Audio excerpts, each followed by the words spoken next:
ඔයගොල්ලෝ හැමෝම ආදරෙන් පිළිගන්නවා මගේ YouTube channel එකට.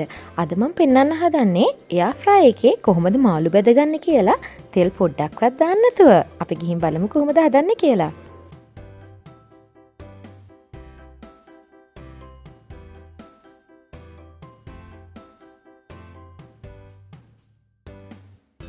මේ වගේ දේවල් හරිම ලේසියෙන් වගේම හරිම පහසුවෙන් ඕනම වෙලාවක හදා ගන්න පුළුවන් මේ air fry එකෙන්. අපි ගිහින් බලමු කොහොමද මම හැදුවේ කියලා.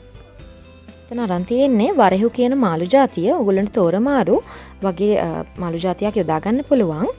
ඒ වගේම පාන් පිටි, ලුණු, ගම්බිරිස්, කහ කුඩු, මිරිස් කුඩු සහ සෝයා සෝස්. ඒ වගේම බ්‍රෙඩ් ක්‍රම්ස් පාන් කුඩු. මුලින්ම මගේ air fry එක මම විනාඩි 15ක් ප්‍රීහීට් කරගන්නවා.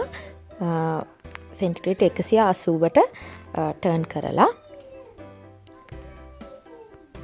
විශේෂත්වය තමයි මම තෙල් පොඩ්ඩක්වත් පාවිච්චි කරන්නේ නැතුව තමයි හදාගන්න යන්නේ. අපි දැන් ඉස්සෙල්ලාම මාළු ටික සීසන් කරගමු. මම මෙතට ලුණු කුඩු එකතු කරගන්නවා, ගම්බිරිස්, මිරිස් කුඩු සහ කහ කුඩු ඔක්කොම එකට කලවම් කරගෙන හොඳට මැරිනේට් කරගන්නවා මාළු ටික. මම ඉස්සරහට බලාපොරොත්තු වෙනවා උගලන්ට එයාර් ෆ්‍රයි එකෙන් විවිධ කෑම වර්ග හදන විදිය පෙන්වන්න. ඊටාම සෞඛ්‍යයට හිතකර කෑම වර්ග හදන විදිය. දැන් මම හොඳට මේ තුන පහ ටික දාලා ඒකට සෝයා සෝස් ටිකක් දාලා හොඳට කලවම් කරගන්න යන්නේ.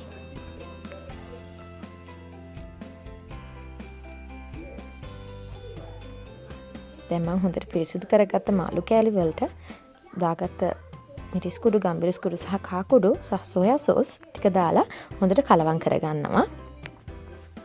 මේ අතරේ අපේ එයාර් ෆ්‍රයි එක ප්‍රීහීට් වෙනවා විනාඩි 15ක්. මම දැන් මෙරිනේට් කරගත්ත මාළු ටිකට පාන් පිටි කුඩු ෂුට්ටක් එහා ගන්නවා. ඊට පස්සේ ඒකත් හොඳට කලවම් කරගන්න ඕනේ. තියාගන්න අපි මේක ගැඹුරු තෙලෙ නෙමෙයි බදින්න යන්නේ එයාර් ෆ්‍රයි එකේ. ගෙදරකම වගේ එයාර් ෆ්‍රයි එකක් තියෙනවා. ඉතින් හරිම ලේසි මේ වගේ දෙයකින් පොඩ්ඩක්වත් තෙල් නැතුව හැමදේම හදාගන්න පුළුවන්. කේක් වර්ග, පොටේටෝ චිප්ස්, බනීස් ඕනම දෙයක් හදාගන්න පුළුවන්. මම මෙරිනේට් කරගත්ත මාළු කෑලි බිස්කට් කුඩු එකේ හොඳට කවර් කරගන්නවා. ඔයගොල්ලෝ බිස්කට් කුඩු නැති වුණත් කමක් නැහැ. මේක හොඳට බැද ගන්න පුළුවන් එයාර් ෆ්‍රයි එකේ. මේක ඔප්ෂනල් තමයි මම ඔයගොල්ලන්ට පෙන්නන්නේ. බිස්කට් කුඩු එකතු කරගන්න පුළුවන් කියලා. ඇත්තම ඔයගොල්ලන්ට මේ වගේම චිකනුත් බැද ගන්න පුළුවන්.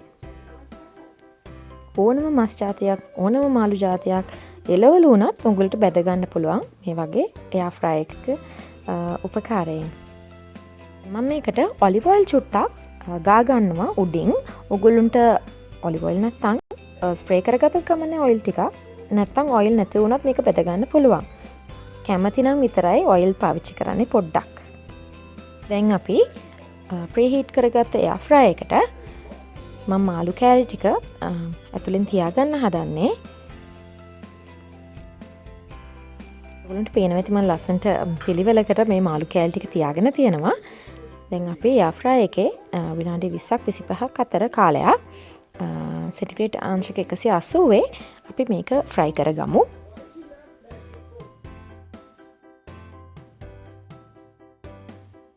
දැන් මම මේ මාළු ටික හොඳට බැදගෙන ඉවරයි. උගලන්ට පේනවා ඇති හරිම ලස්සනට ගෝල්ඩන් බ්‍රවුන් කලර් එකට ඇවිල්ලා තියෙනවා මාළු ටික. දැන් අපි බලමු මේක කාලා කොහොමද රහ කියලා. උගලන්ට පේන ඇති හරිම ක්‍රිස්පි ගතියට ඇවිල්ලා තියෙනවා උඩ කෝට් එක. ඒ වගේම ඇතුලේ හොඳට තැඹිලා තියෙනවා. විනාඩි 20ක් 25ක් අතර තමයි මම මේක බැදගෙන තියෙන්නේ. රසයි වගේම ගොඩක් ගුණයි.